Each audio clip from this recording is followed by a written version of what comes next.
Before we start the podcast, I just want to talk to you guys about Anchor.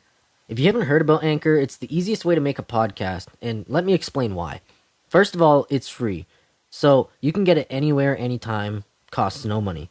Second of all, there's creation tools that allow you to record and edit your podcast right from your phone or computer, whatever device you choose. As well as that, Anchor will distribute your podcast for you so it can be heard on Spotify, Apple Podcasts, and many more platforms.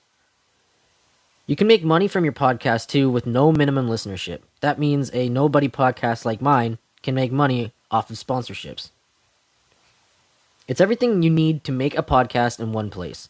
So, if you haven't tried Anchor or you want to start a podcast and haven't tried it yet, download the free Anchor app or go to anchor.fm to get started. That's ANCHOR.FM to get started. You're listening to the Dillo's Dojo podcast, hosted by Dylan Dillo Smith, Midwestern Ontario one and only MMA podcast, where we interview MMA fighters and voice actors like Sergeant Frank Woods. What is up, guys, and welcome to another episode of the Dillo's Dojo podcast.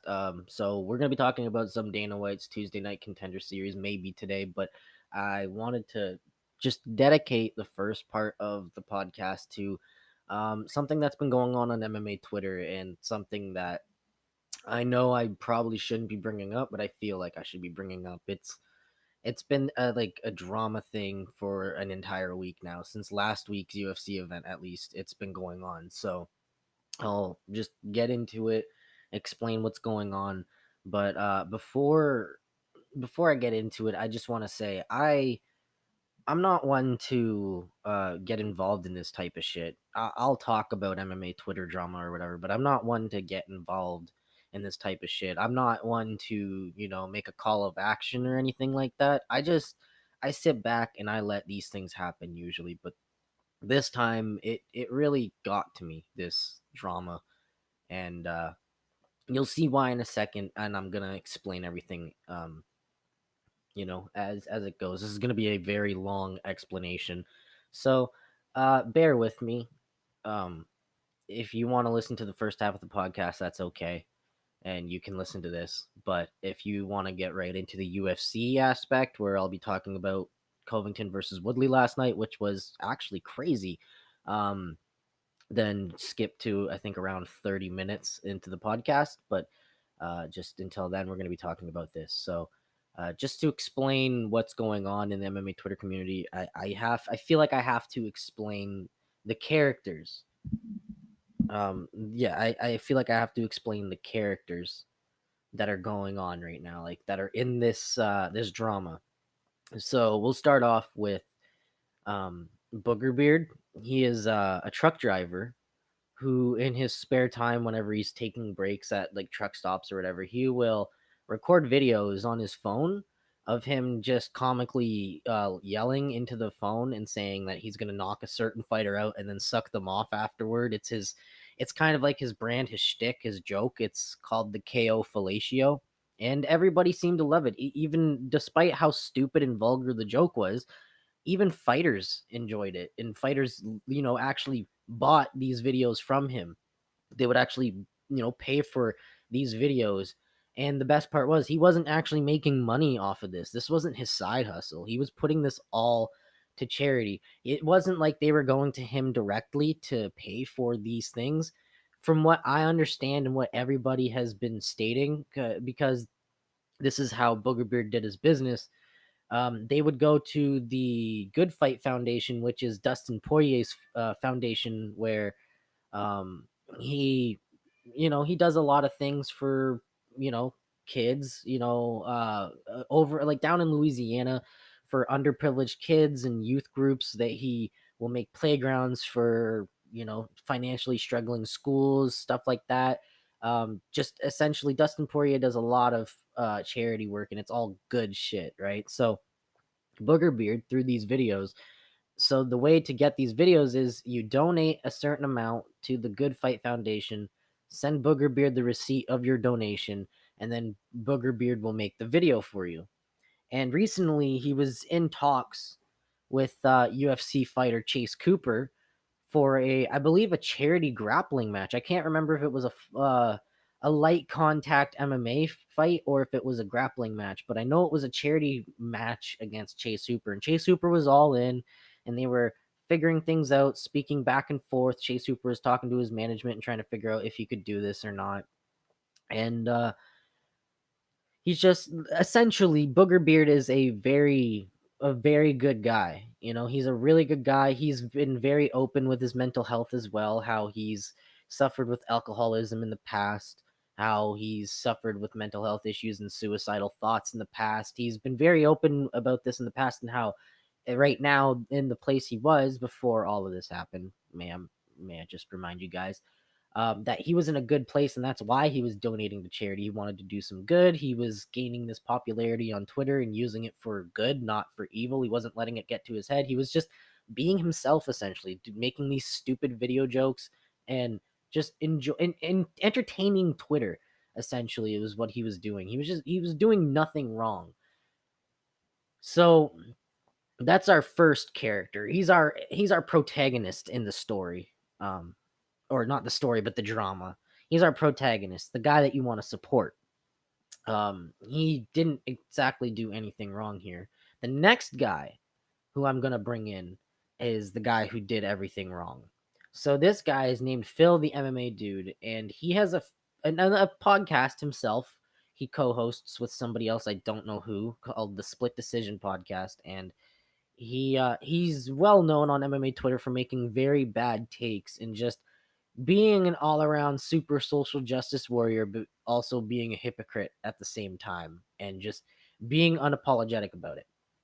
So he's got like over 20,000 followers on Twitter, but you know, in the broader MMA community, even those who follow him make fun of his takes, and then those who don't follow him hate him because he's just essentially an idiot, you know?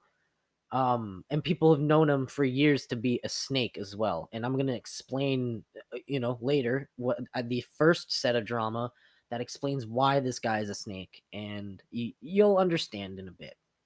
So this Phil, the MMA dude, we're just going to call him Phil for short, just like we'll call the other guy Booger for short. It's funny, I know, but so Phil, I guess, just like I said, is well hated around the community. And I guess that's all you need to know about the characters. So the drama goes as follows. I don't know how it started, but all I know was Booger Beard shared this photo. It was like a updated I don't know what to call it, like rules, or I don't know what it was. It was an official document for school for that his niece goes to, and they finally removed something about like colored children or something like that, and he was celebrating it. Essentially, he's like, I don't know why it took them this long to remove this line, and it was like a highlighted line that said like something about colored children have to be like, I don't know, something different. I don't remember the exact wording, but it was something pretty discriminatory. Not like overtly discriminatory, but anybody who's got even half a brain would look at that and be like, "Well, that's kind of discriminatory. Like, why would that be there?" So he shared that, kind of, semi celebrating it, saying like, "This is from my niece's school. They finally just removed this line or whatever." And then so in the post, Phil replies with something along the lines of accusing Booger Beard of saying the N word on a video at some point, and saying that he has it, or that he's seen it, and he knows for a fact, like he's 100% positive that Booger Beard said this. So, as one, like I said, anyone with half a brain would do, there was a lot of people, and even including Booger Beard, a lot of people just replying saying like, do you got the proof? Do you got a video? Do you got an audio clip? Like even a tiny clip of the video? Do you have any proof whatsoever? Are like, other than you being the only eyewitness, does anybody else know if Booger Beard did this? And overwhelmingly, one to absolutely probably like 100,000 people. I don't know, probably not that many. I'd say like over 1,000 or more. But the everyone else besides Phil said no. They did not see a video of Booger Beard saying this or anything like that.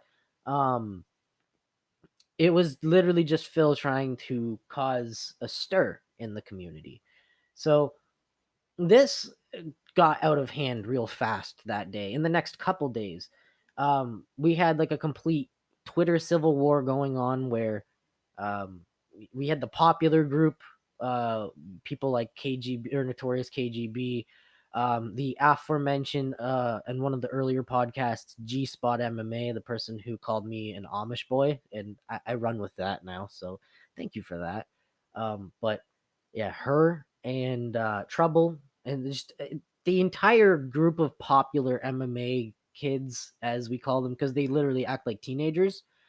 Um, that entire group just kind of went to war with Booger Beard, but it was pretty much it started off with Phil and Booger Beard started to get a little upset because Phil was doubling down on this. Phil was, constantly saying like, "No, I don't have video, but I know for a fact that Booger put or said this on video and probably deleted it at some point or something like that." And it just essentially saying like, "No, I don't have proof, but I know it happened.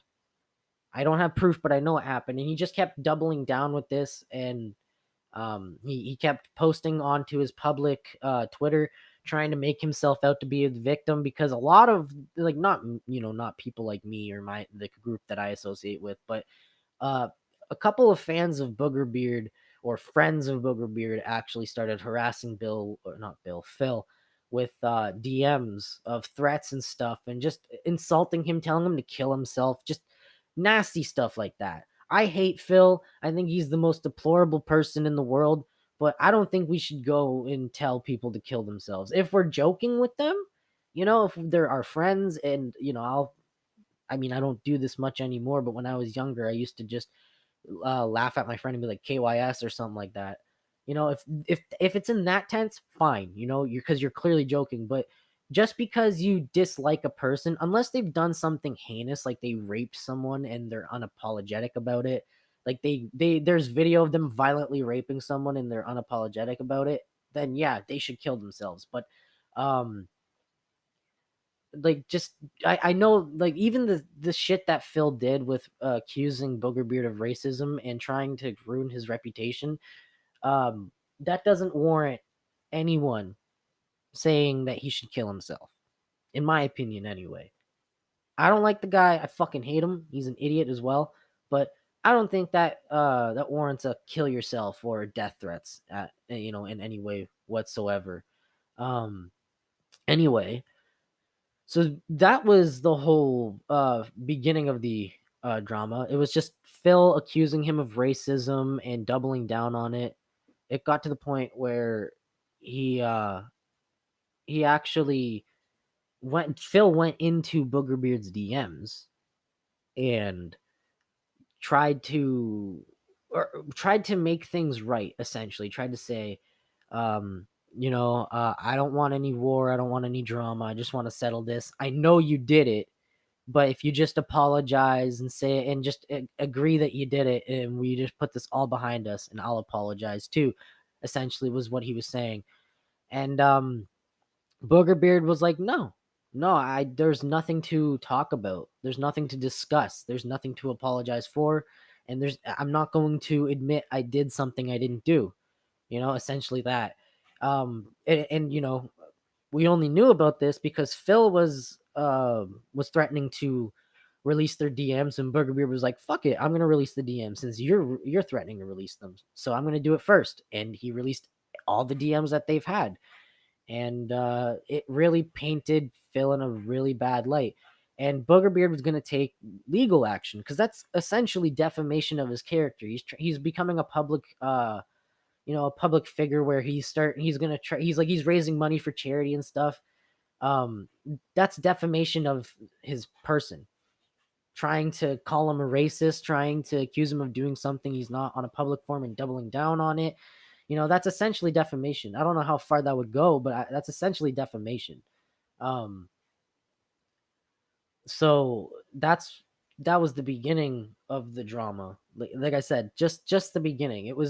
It only got worse and worse as both parties doubled down. Booger Beard backed off on the legal suit. He's like, you know what, it's stupid to to file a lawsuit. I'm not going to do that. But I just want an apology from Phil. And no, Phil was not going with it. He was doubling down and made himself out to be the victim over and over and over and over again. Like his whole Twitter, every now and then, like he would try to ignore the whole drama, but every now and then he'd make tweets about it and he'd make himself out to be the victim because of the threats he's getting and people harassing him, making fun of him and stuff like that. It's like you did this to yourself. You shouldn't be told to kill yourself, but like people harassing you and making fun of you, you've done this to yourself. You're known as the MMA idiot. So,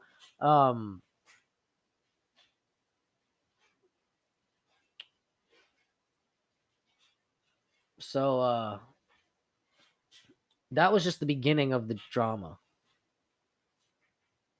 So this next part of the drama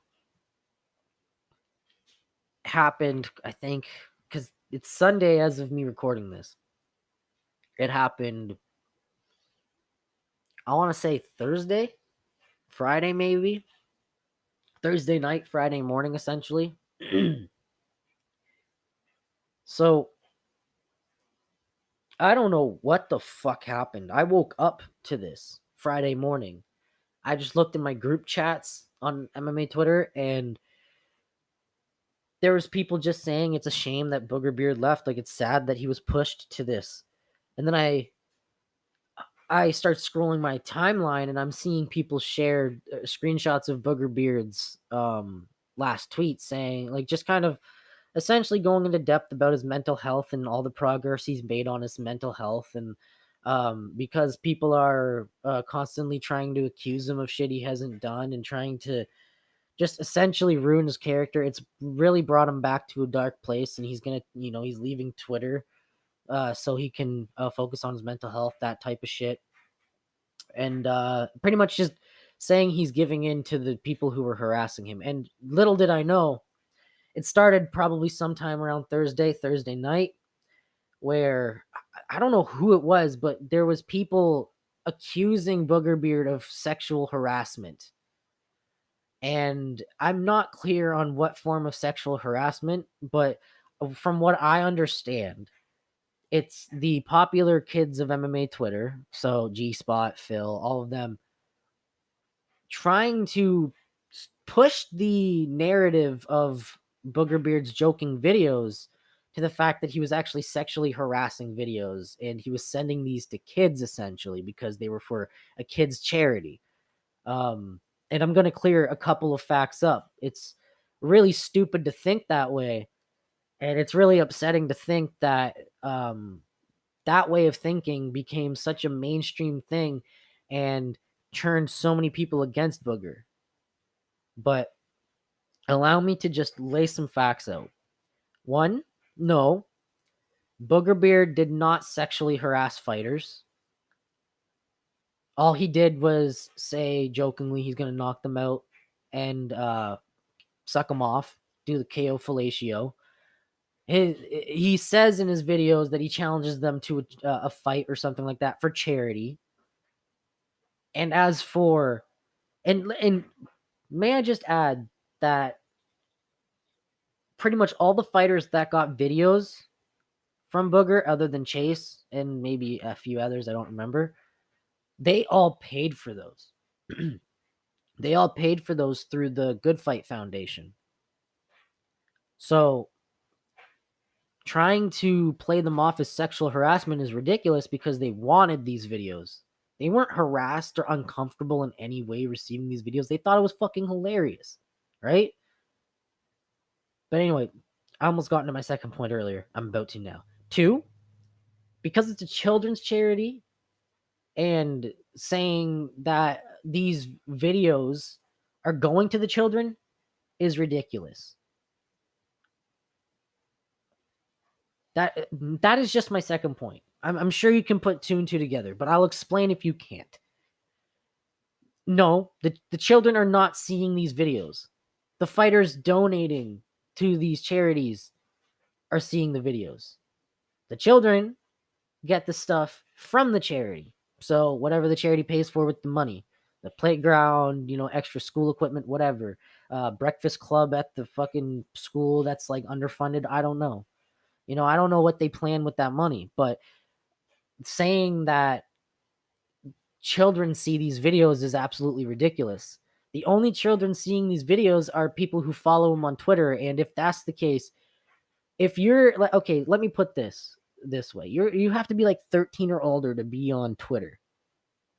And it's okay if you're 13 and you're seeing joking videos of a dude saying he's going to knock a fighter out and suck him off. There's nothing wrong with that, dude. You signed up for this once you got onto Twitter. But it's a whole different ballpark when people start sexually harassing the kid directly, right? But that wasn't happening. And I'm very positive that a majority, if not all of the followers and people that were seeing these videos were, older teenagers and people my age and older. So people that are like 16, 17, about to graduate high school or just graduated high school in the UK in that sense, and people my age, 23 and older, um, people who can handle that stuff and can comprehend that it's a fucking joke, right? So to say that kids are seeing these videos is ridiculous. And then the third point was just completely different. People saying that he was doing it for his own financial gain, that's the only reason why he started these videos. And again, that is completely wrong. He did not do that. He would show us proof on his Twitter and in group chats that he was in, receipts of him sending the money to the Good Fight Foundation if he got any. And every single purchase he got from fighters, they were through receipts from the Good Fight Foundation. Like I explained earlier in the podcast, if you haven't skipped, the way he did it was the fighter or people who wanted these videos would donate to the Good Fight Foundation. And then when they receive their receipt for the donation, they send that to Booger Beard on Twitter via DMs or screenshot, like in a reply or something. And then he sends them the video that he makes for them. There was nothing sexual about it, nothing bad about it at all. It was literally harmless. It was for charity, man. And, the popular kids of MMA Twitter just pushed him off the platform. I woke up Friday morning and his account was gone. I think it's still gone. He left us with that last, string of tweets where he just went on about his mental health. And he's like, I'm going to paraphrase for the most part, but it essentially went like this. It's like, I've been very open with my mental health on here. I've been very open with my struggles with alcohol addiction and anger issues and mental health issues such as depression and suicidal thoughts. And I've also been very open with the progress that I've made in regards to my mental health and how great I've done and how this has been helping as well. And he said, I didn't think that going or signing up for this would make me spiral back out of control. If I knew that gaining even a little bit of Twitter fame like I did would have caused that, I wouldn't have even bothered and I wouldn't have even tried to do any good. Just stuff like that, just, kind of giving us a heart to heart. And then he said, I'm going to take some time to focus on my mental health. I'm going to leave Twitter. And he said, I might not come back. Because it was a toxic experience for him at the end. It all came out of nowhere. Everybody one day loved him, including the popular kids on MMA Twitter. They all loved him. And then next thing you know, just like a snap of the finger, Phil just churns on him, starts accusing him of some fucking racism, which turns pretty much half the community, if not like 3/4 of the community against Phil. And then what I'm assuming is Phil went running to the group chat of popular MMA kids, like, G Spot MMA, Trouble, Notorious KGB, people like that, and started complaining. And they started making up shit saying, well, he sexually harasses people with these videos and stuff. And it just spiraled out of control. And essentially, we ruined someone's mental health because of it. And if you look today, the Phil will mention it sometimes, but he's not apologetic about it. Yet again, he's making himself out to be the victim. The rest of those assholes, they don't do anything. They don't mention it. There's just maybe like one or two people, for example, that dumb bitch Word Wench Smith or whatever. Wordsmith Wench or whatever her name is on Twitter.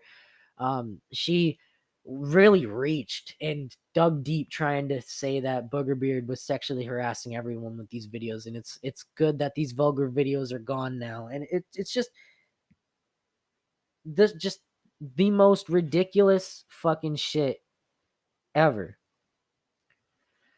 And what I'm gonna leave it at here, because I'm about to get to the full 30 minutes soon, is why, again, I said this in a couple podcasts before, and every time I cover even the tiniest bit of MMA drama on here, like Twitter MMA drama, people bullying people, I'm going to ask the same fucking question. Why are we bullying each other? We can bust each other's balls on liking fighters that we hate. That's fine. But why are we bullying people? Why are we directly targeting people? We all love the sport. We're all fans of the sport. And by God, why are we as adults singling out people like they're kids on a fucking playground? Let's remember, a very big majority of us are adults.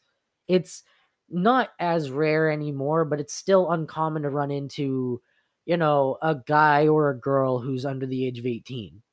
We're all adults that love this sport. We need to act as such, man. Like I said, we can hate someone if they're overtly racist and they're a shitty person.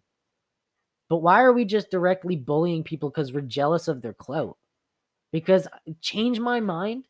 This all happened when Booger Beard was gaining an influx of followers and a lot of requests for his fucking his dumb KO fellatio videos. And this was when he was really on the cusp of landing a fucking charity grappling match against Chase Hooper. He joined in, I think, like January, and already had like 4,000, 5,000 followers and a very extremely active fan base in the MMA Twitter community.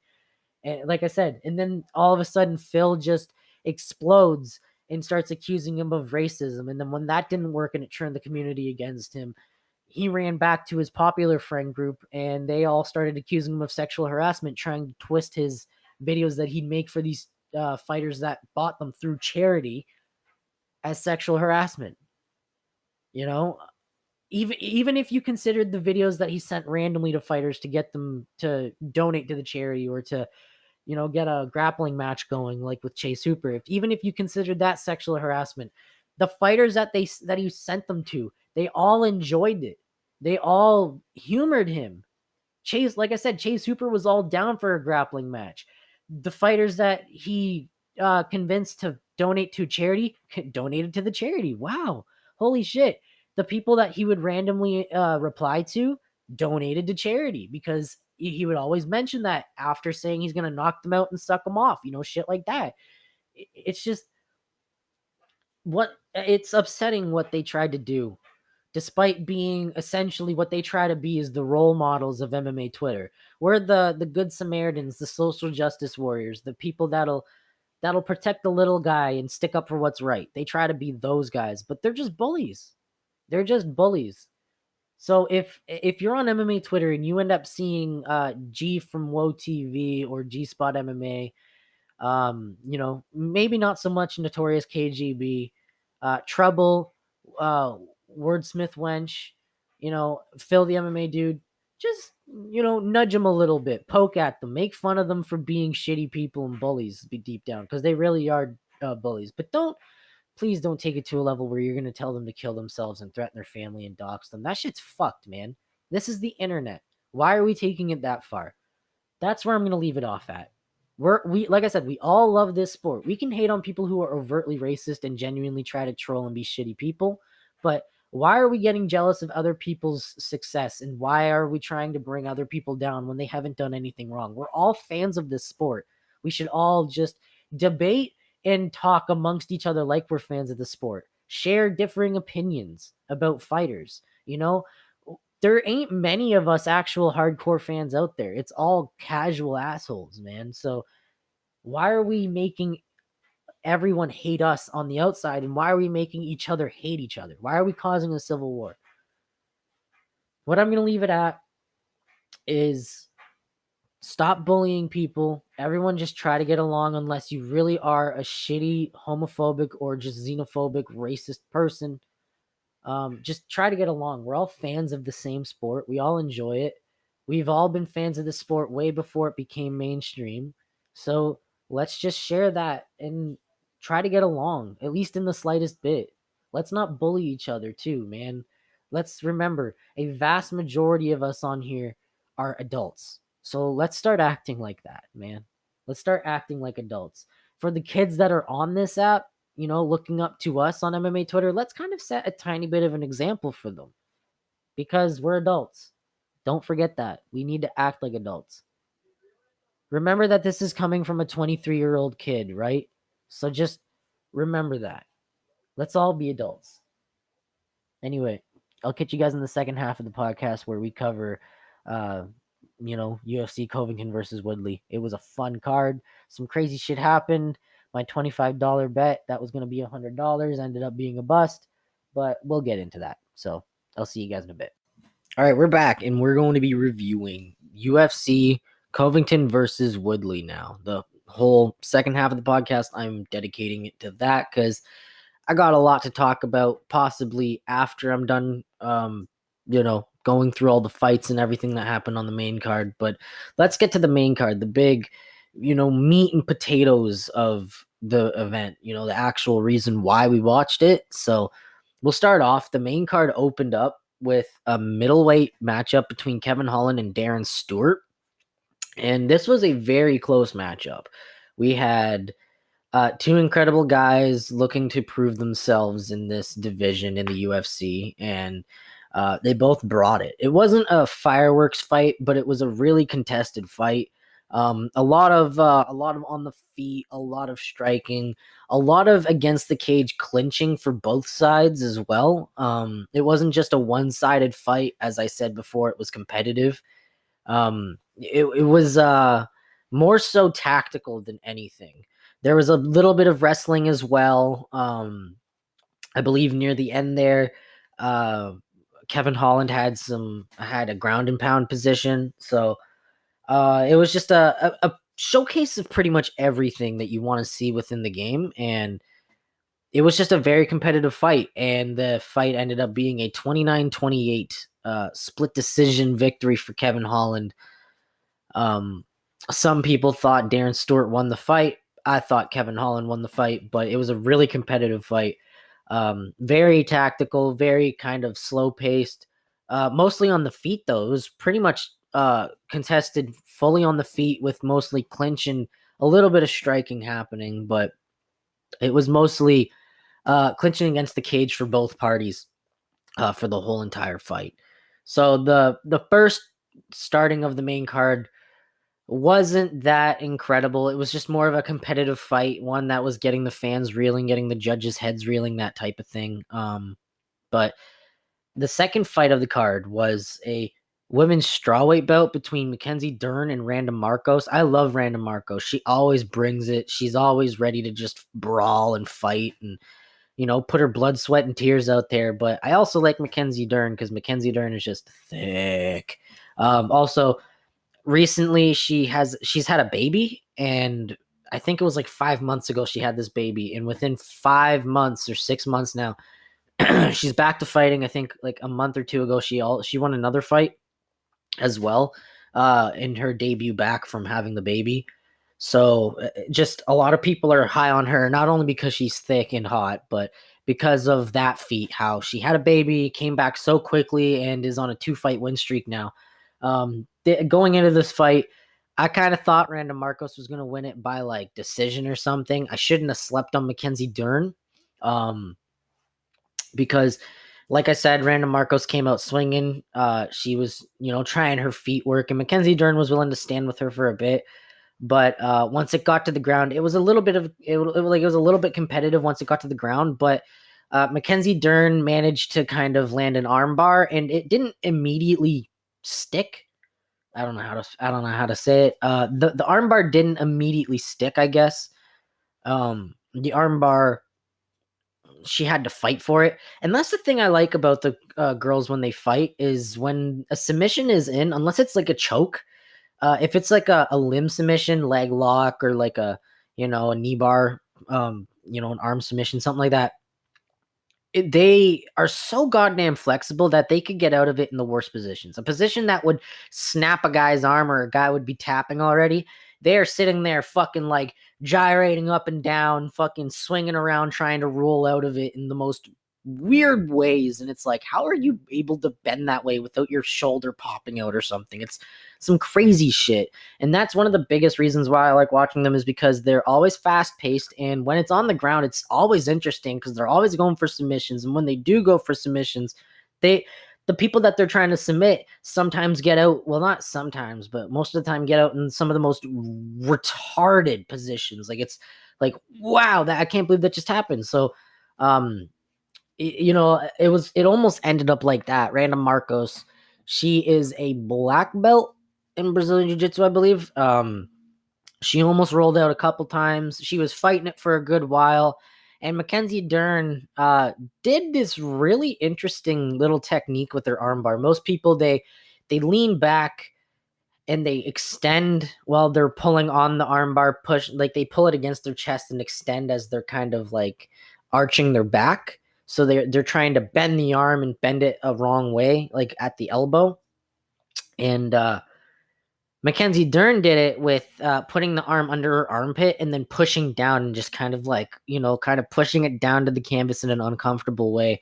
And she tried it on both sides. Inevitably, I believe it was the left side for her, that because she had a little bit more pull over on that left side, so she was able to kind of pull on the shoulder. Plus, she was able to straighten it out better. But it was just a brutal way to finish a fucking armbar. I've very rarely seen fighters use that technique where they put the arm or the wrist and the forearm under the armpit and they kind of like push down with their arm and they start like twisting their body so it's getting like snug in down deep there, and it's pulling on the elbow like it should.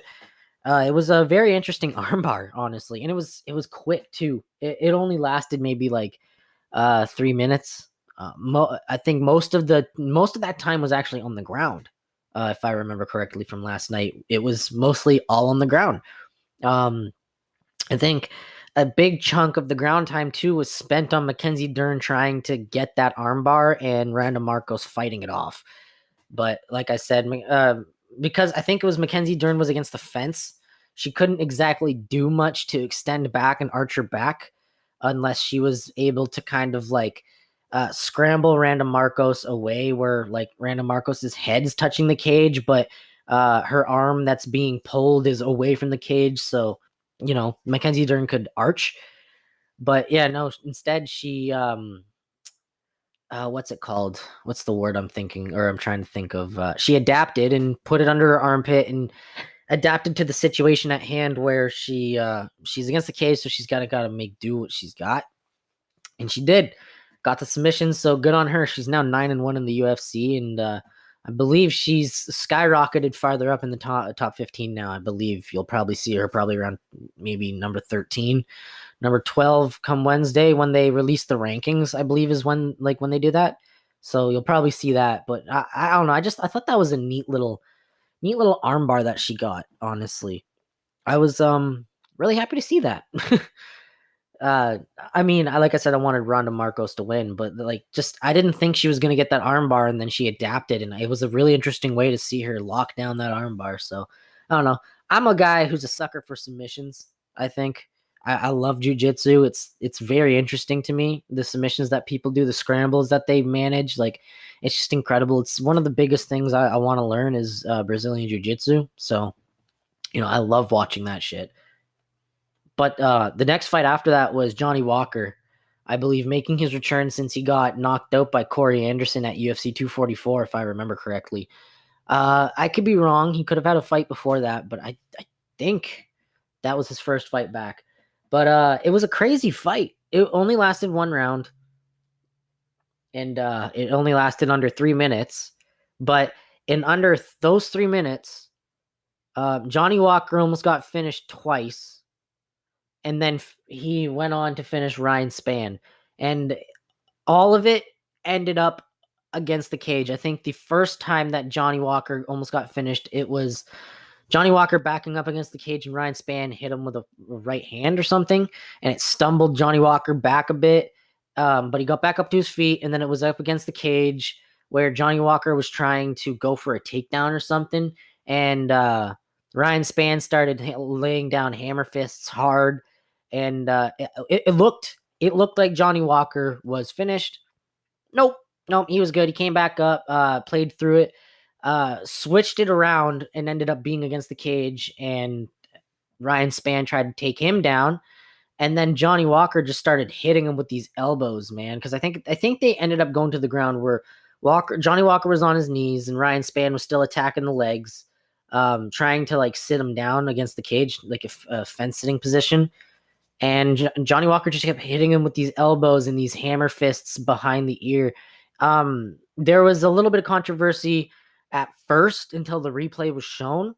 Ryan Spann's corner thought it was back of the head punches that finished him, but looking at the replay again, and I just want to specify to everybody, all of those shots hit behind the ear. It was somewhat close to the back of the head, but it was on the side of the head behind the ear. That is exactly where it hit. And in the replay that they showed last night, you can clearly see that. Even in the slow-mo, you can see that the shots were hitting behind the ear. So they were legal. They were perfect. Johnny Walker did exactly what he had to do. But my takeaway from it is that Johnny Walker's chin is suspect, considering he almost got finished twice in that same round before finishing Ryan Spann. It's a good comeback. A good turnaround from his loss against Corey Anderson. But like I said, he almost got finished twice in that first round, and it was a little alarming to me, in my opinion.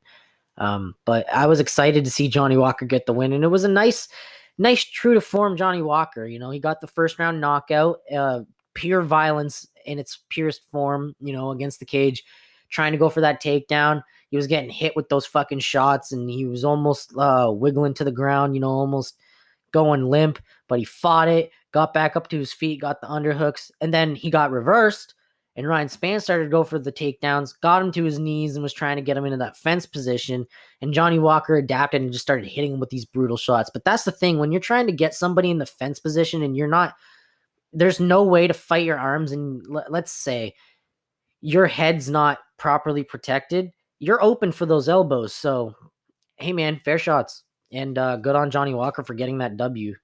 Tough shit to Ryan Spann. He almost finished Johnny Walker twice in the same round, but Johnny Walker rallied back and got some nice legal shots behind the ear.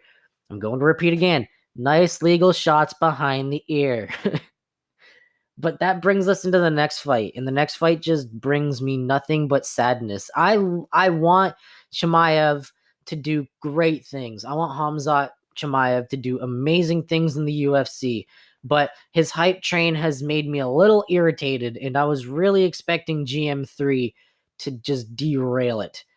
Not because I genuinely believed that GM3 had what it takes, mainly because I put $25 on GM3 to win, so I could get like 110, 120 bucks back. I was like, fuck yeah. I want a nice little decent big payday, right? So I went into this thinking that GM3 had a submitter's chance to upset Chimaev. And I thought Chimaev had a puncher's chance to win. And I was right on one of those things. So this pains me to say, but the fight was happening, and it was more of a feeling out process. He was back in GM3 up against the cage, Chimaev was, and it was a feeling out process. Both of the guys throwing tiny little jabs, trying to, you know, get their distance, figure out where they can hit each other from. And as they're against the cage and GM3 circling to get out of being backed against the cage, Chimaev just throws this right straight down the pipe, right to his jaw. It's a straight right, not a hook, just a quick straight right, like lightning. That just hits GM3 right in the jaw. 17 seconds into the first round, drops him and knocks him out cold, like stiffened him up. even hit him with some follow-up shots because the ref didn't step in right away. But like after that first punch, you can see in the slow motion replay, he stiffened up. He stiffened up in like an almost fetal position before he even hit the ground. It was a hard, fast, straight right that just put him to sleep in like no time. Literal one punch. One punch. So that being said, he is the first UFC fighter to complete 3 fights in 66 days. He is the top. Okay. He's got the record for fastest time completing 3 fights in the UFC. And I think that's amazing. But even bigger is the feat that not only has he done 3 UFC fights in 66 days, so in just a month and 6 days, he has done 3 fights. But in those 3 fights, he has only gotten hit in twice. And none of those absorbed shots were significant strikes. Both were just regular strikes. So if you were just looking at the stats and you didn't watch the fight or the fights, it would be put in this way. He took a jab each fight, essentially. He took a jab in the first fight, submitted the guy. Took a jab in the second fight, took him down and beat the fucking shit out of him. So that's pretty much what happened. And then in this fight, he didn't even take a jab. He one-punched Gerald Meerschaert. Like, literal one punch. It was, I believe, the first strike that he threw, and it put him out cold. It was the most upsetting thing ever. I'm happy for Chimaev, and I can't wait to see who he fights next.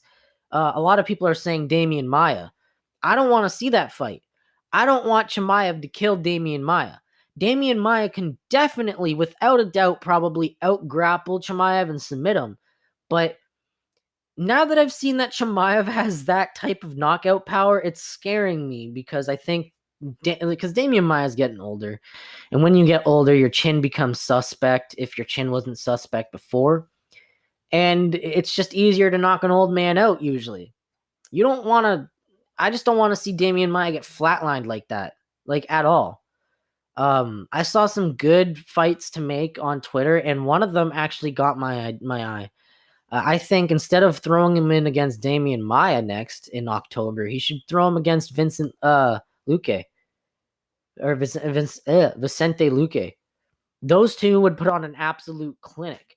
Both are great at grappling. Vicente Luque is incredible at grappling. He's got good wrestling, great jiu-jitsu, amazing striking, isn't afraid to eat shots, will put on a fucking brawl, will be a problem for Chimaev. But I'm not saying Chimaev can't get through him because Chimaev has outstanding wrestling, decent submission skills, has incredible striking and powerful striking, and has shown that he has great evasion techniques and can get the fight finished quickly. And I don't know. I think Vicente Luque can handle his shots, and I want to see that fight happen. I think it would be an incredible fight to have, just explosive wise, and it'd be a nice little test for Chimaev. It'd be a true test for Chimaev, I think. I've seen Mike Perry wants to fight. I don't think I want to see that. We just watched Mike Perry go to war with Vicente Luque and lose, and we just watched Mike Perry go to war with other people, and I mean, his win against Mickey Gall wasn't bad, but I don't know, man. I want to see that Vicente Luque fight. That one interests me, I think, the most out of all of them, in my opinion. I think it's the best fight for Chimaev. It's a great test for Chimaev. It's great for the fans too. Like if you want him in a co-main event slot, that's perfect because fans love Vicente Luque. You put Vicente Luque on a card against a guy like Chimaev, and it's guaranteed fireworks on the marquee, and you're always guaranteed that. So with Vicente Luque, you're guaranteed fireworks and explosions, and with Chimaev, you're always guaranteed a finish. So no matter what, the fans are getting what they want. They're either going to get an explosive fight where Vicente Luque gives him the hardest time he's ever had, and it's fun, or we're going to see Chimaev completely starch Vicente Luque and just increase his peak, right? Like the fucking interest that everybody has in him, it's just going to increase. So I think even though Damian Maia is a good legend and an amazing name to have on your resume, I think the great fight, the best test for him right now, without rushing it, would be Vicente Luque. I think he's got the great skill set for Chimaev to give him a run for his money. He's experienced. He's been in those types of wars before and hasn't really been finished. He's able to withstand the damage, and he's shown that. I think it'd be a great fight. I think the matchmaker should make it happen, honestly. But I've been ranting about this for too long, despite it being a 17-second fight. My God, Chimaev upset me and intrigued me last night. So I just wanted to lay that out. But the next fight was the co-main event, and it happened surprisingly. We were guaranteed fireworks, and we got it. We got fireworks, but it was a weird fight. We got Donald Cowboy Cerrone, a fan favorite and an absolute UFC veteran, not just an MMA veteran, but a UFC veteran. Guy has like 23 fights in the UFC. Yeah, he's just been in there with the best of the best. If you look at his resume, there's not a single name, even if you're a slight casual fan, there's not a single name on there that you probably will not recognize that he's fought. He has fought everyone there is to be in the welterweight division and lightweight division. So it was exciting to see Donald Cowboy Cerrone return again after his fight against Anthony Pettis. And a lot of people were counting him out against a guy like Nico Price, who is really well known for his explosive power, his unique finishes. He's got one of the only two up kick finishes in UFC history and the only knockout from bottom guard in UFC history. And like he's gained fanfare because of that, because he's an explosive striker, very unique, with able to go all rounds and take damage. He's willing to go out there and put on a brawl. And Cowboy's known for his striking and now known for being able to go out there and go on a tear and go for a brawl as well. So we were guaranteed fireworks, and that's exactly what we got. But the first round started, it was Cowboy starting to, he was trying to warm up. Nico Price, it was a Nico Price round without a doubt. 10-9 Nico Price. But I'm going to explain why it wasn't 10-9. And those who watching last night would have known. But during the first round, as Nico Price was pushing forward, there was a couple times where Cowboy would try to counter and push Nico back, and as Nico's trying to push back during the counter to block it, Nico would kind of not put his hands up, but it's like, if you put your hands out, your fingers have to be upright, not stretched forward. His fingers were kind of forward, so they'd catch Cowboy in the eye. So I think maybe 2 minutes into the first round, he got an eye poke warning. Cowboy took, I think, a minute and then was good to go again. As Cowboy is, he's a fucking badass. Dude could get a scratched cornea, and unless he literally can't open his eyes and see physically, he will go out there. If he sees a fucking blur, if that guy can see a blur and, strain himself to the point where he can, follow the doctor's order of follow my finger, even though it's fucking blurry, he will go out there and fight. The only time that Cowboy can't fight without eyes is if you literally take his eye out.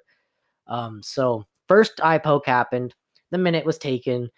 Cowboy was good after that minute, and they went back to fighting. All was good. Sorries were made.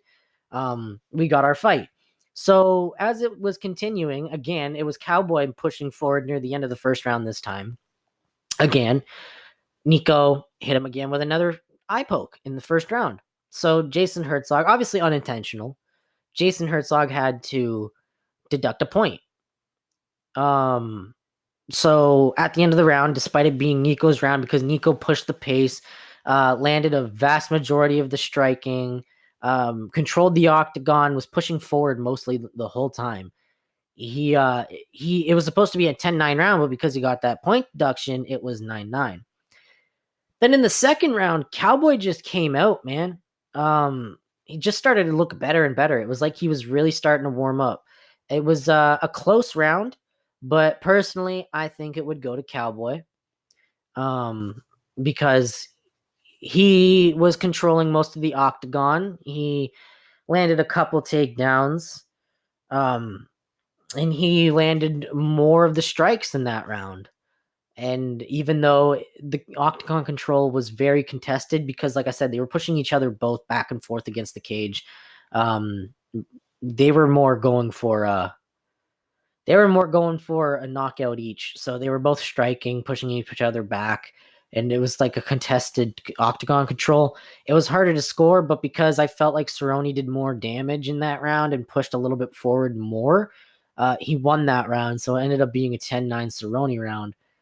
But going into the last round, it was a very close round, but it ended up being a Nico Price round because near the end there, Nico started to push forward and started to really give her his all and just kind of throw hands. So when the decision came, some people had it 29-27 Cowboy, but I had it 28-28 because of that point deduction. It would have been 29-28 Nico Price had he not got that point deduction, but it's 28-28. And yeah, ended up being Cowboys' first draw, and Nico Price was so goddamn happy about it, and it was funny because Cowboy was just looking at him like he was fucking crazy, and it was just funny. But I just wanted to bring up that fight and talk a long time about it because Cowboy looked incredible in that fight. I don't know if it was just because he was against Nico Price, which I'm not discounting Nico Price. He's an amazing fighter, but Cowboy looked very rejuvenated. I swear to God, that guy just needs to have his wife keep popping out babies because every time he's a new father, he gets this like new burst of life in him for like a couple fights. It happened with Danger. I think that's his first name, right? Or that's his first child, right? Danger. It happened with Danger. And he went on this like 3-fight tear where he fucking took Mike Perry's arm, knocked out a couple of other people, and just went on this fucking tear, man. And then now he's got this new kid, and he put on an absolute clinic against Nico Price and held his own. And proved a lot of people who thought he was over the hill wrong. A lot of people predicted a first round knockout. So I just wanted to say how good Cerrone looked despite a lot of people discounting him last night. It was awesome to see. Um, that being said, I'm getting close to 30 minutes. This might be a little bit longer of a podcast because I'm about to get into the meat of the main event. Kobe versus T Wood. This has been 3 years in the making, I gotta say, since 2017. This has been 3 years in the making, man. These two have been on a collision course to actually face each other for 2 years, almost 3 years at least, since Kobe won the interim belt. These guys hate each other. It's storied that they hate each other. So they finally got to throw down last night. And personally, if this was a championship fight and not just a fight night main event, number 2 versus number 5, if this was like, I don't know, an interim championship because Kamaru was out for a while, or if it was just the actual welterweight championship, this is so goddamn easily a pay-per-view main event because you've got the story. These two have the bad blood. They hate each other. So the lead up is going to be fireworks. And the fight itself has potential to be absolute fireworks. So this was a long time coming. Well, it went exactly how everyone thought it was going to go because of Woodley's last 2 fights. He lost against Kamaru Usman by freezing up and being taken down and completely wrestle fucked and dominated. And then he went and got dominated by Gilbert Burns pretty much the same fashion. So going into this, a lot of people were expecting Woodley to not do anything. But I just want to say this before anybody starts talking shit about Woodley. He did more in this fight than he did in those last 2 fights. He threw more strikes, put on more of an offensive than he did in those last 2 fights. And I'm proud of him for that. It's just Kobe was still putting on somewhat of a one-sided beatdown on Tyron, despite Tyron having his moments. And the way that the fight ended was very disappointing because it ended up being Kobe going for a takedown and popping out Tyron's rib. I don't like Kobe. I fucking hate the guy. And I could go on and on and on about how racist he is and how disgusting of a person he is and how, unless you like his fighting skills, if you support his act and what he says and you're a fan of that shit, you're just as bad as him. And I consider you racist. I'm not going to go into that though.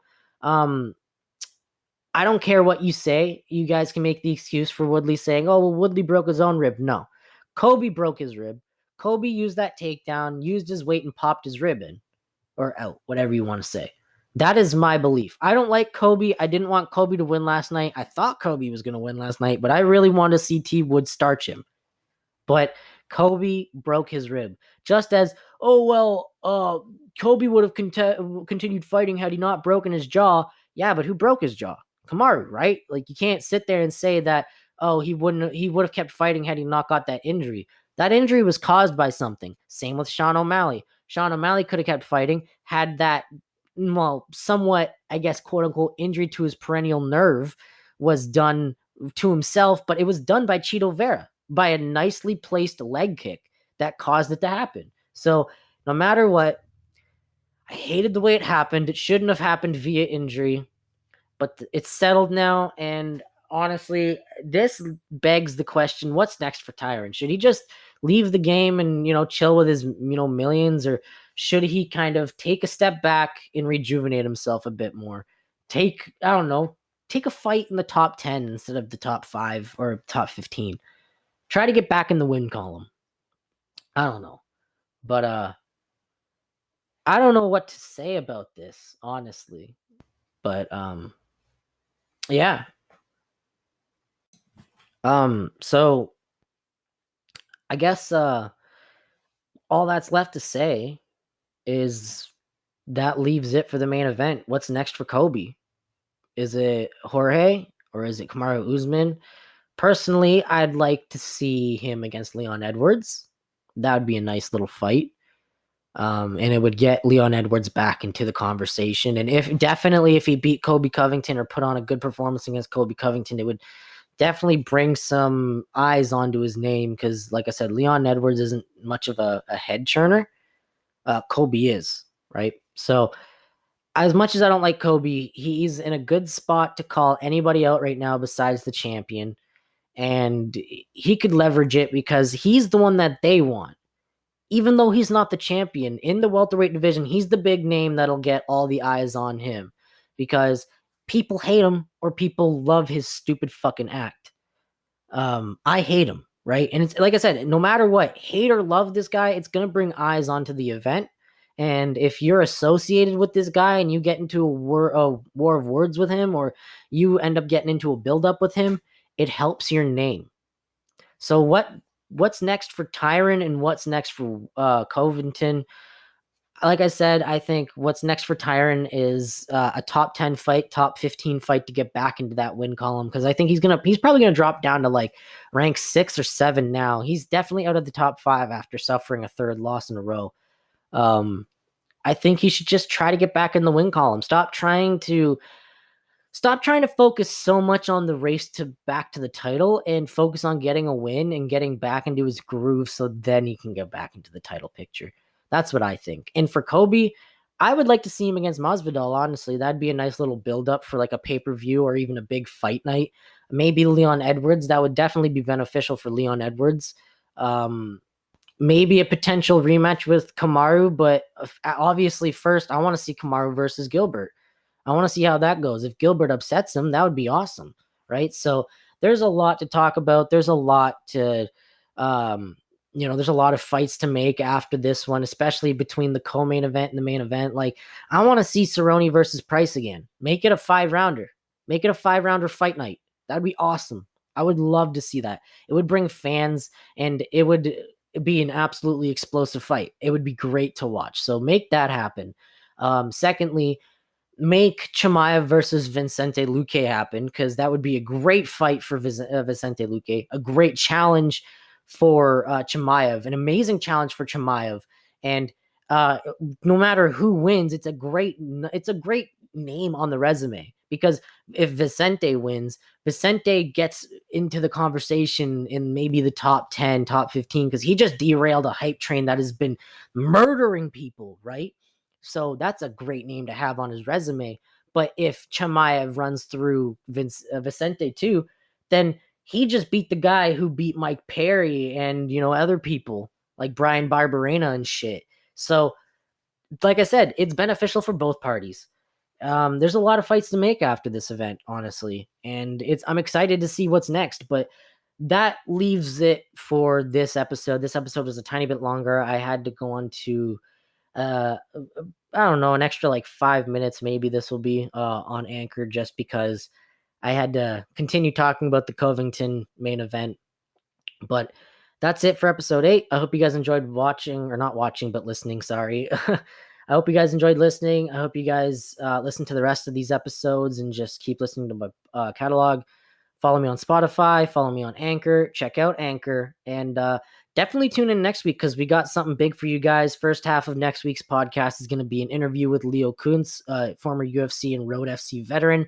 And then I'm going to be talking about UFC 253, because that'll be the day after UFC 253. So we've got a lot for you guys, or I've got a lot for you guys next week. We've got a awesome interview that I'm excited to actually pull off, and a great fight card to talk about afterwards. So I hope you guys enjoyed listening, and I will see you guys in the next episode. See you guys.